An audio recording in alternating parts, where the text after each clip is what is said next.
congratulations again to StashAway for surpassing $1 billion assets under management. And this is all done within 4 years, right? 3.5 why years, is right? it? Yeah. So why is it important and relevant for investors that StashAway has reached $1 billion AUM?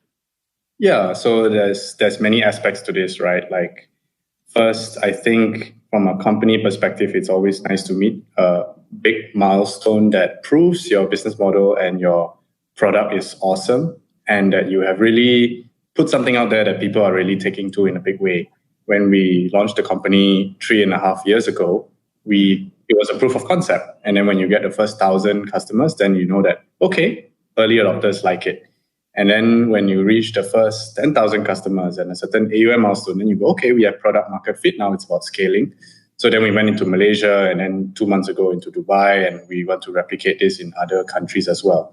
So the product and market strategy was executed very well. But the question is, how does this benefit customers, right? Why is this important to investors?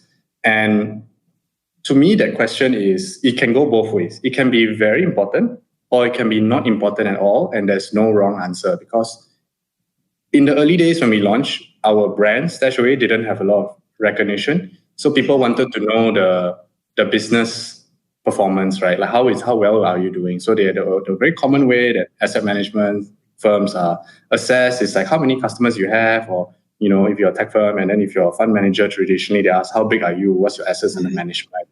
So in the early days, for whatever purpose, we kept it under wraps. We didn't share this, so we decided to share it once we reached this huge milestone.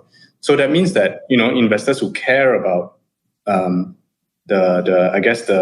legitimacy of the platform can now be assured, because we have passed this milestone. We have a lot of money from a lot of customers, and you can trust us with your money the same way regulators and all these early adopters have. So on one hand, that's important. Why it's not so important to me is I come from the industry. Yeah, I come from banking. I come from big institutions.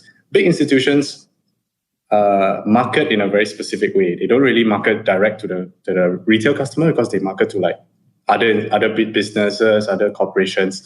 So the way they like to talk about it is business metrics. So they say 70 B under management ringgit, or 50 B ringgit under management, right? So a lot of people ask us, and sometimes when we don't say, I didn't think it was important in the early days, because as long as we give you a good service, give you good returns, you're happy with the product, then our overall asset under management shouldn't really be a concern to you. What you should be concerned is how much money you choose to trust to put with us. So yeah, I mean, very long-winded, very philosophical, but like it matters and it doesn't matter depending on who you are.